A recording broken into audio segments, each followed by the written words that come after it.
மத்திய அரசு நடத்தி வரும் தேசிய வருவாய் வழி மற்றும் திறனறி தேர்வு சேலம் மாவட்டத்தில் பள்ளி மாணவர்களின் இடைநிற்றலை இல்லாமல் செய்ததுடன் இளம் வயது திருமணங்களை தடுத்து கிராமப்புற பெண்களின் உயர்கல்வி வாய்ப்பையும் உறுதி செய்துள்ளது. எளிய மனிதர்களின் வாழ்க்கையை கல்வியால் மாற்றமடைய செய்யும் கல்வி உதவித்தொகை குறித்த சிறப்பு செய்தி தொகுப்பை காணலாம்.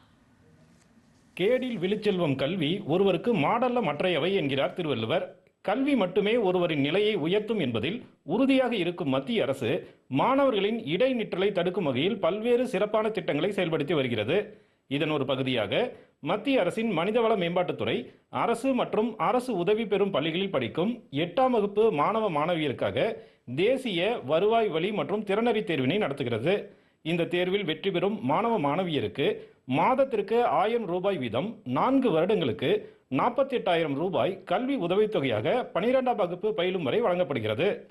மத்திய அரசின் தேசிய வருவாய் வழி மற்றும் திறனறி தேர்வின் மூலம் கிடைக்கும் கல்வி உதவித்தொகை சேலம் மாவட்டம் ஜலகண்டாபுரம் பகுதியில் மிகப்பெரிய மாற்றத்தை உருவாக்கியுள்ளது. இங்குள்ள அரசு மகளிர் பள்ளி மாணவிகளின் உயர்கல்வி கனவை மத்திய அரசின் கல்வி உதவித்தொகை பூர்த்தி செய்து வருகிறது. மிகவும் எளிய குடும்பங்களைச் சேர்ந்த பெண் குழந்தைகளின் வாழ்க்கையில் போட்டித் தேர்வுகள் மிகப்பெரிய மாற்றத்தை ஏற்படுத்தியுள்ளன. முற்றிலும் நெசவாளர்கள், விவசாய கூலி தொழிலாளர்கள் நிறைந்துள்ள ஜலகண்டாபுரம் பகுதி மாணவிகளின் உயர்கல்வி வாய்ப்பை மத்திய அரசு உறுதி செய்துள்ளது. நாங்கள் இப்போ NMMS எக்ஸாம் எழுதுறது எனக்கு நிறைய யூஸ்ஃபுல்லாக இருக்குது. மந்த்லி வந்து 1000 ருபீஸ், 12th முடிக்கும் போது எனக்கு 48,000 ருபீஸ் இருக்கும். அதனால நான் வந்து நீட் எக்ஸாமுக்கும் TNPSCக்கும் எனக்கு ரொம்ப யூஸ்ஃபுல்லாக இருக்கும்.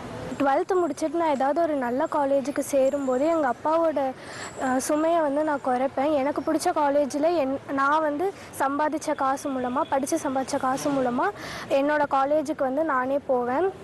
இந்த எக்ஸாம் எழுதுனது மூலமாக நான் வேறு ஏதாவது காம்படிட்டிவ் எக்ஸாம் எழுதணும்னு நினச்சா அந்த எக்ஸாமுக்கு இந்த எக்ஸ்பீரியன்ஸ் ரொம்ப யூஸ்ஃபுல்லாக இருக்கும். இப்போ நான் NMMS எக்ஸாமில் பாஸ் பண்ணியிருக்கேன். இந்த 48,000 எஜுகேஷனுக்கு ரொம்ப ஹெல்ப்ஃபுல்லாக இருக்கும்.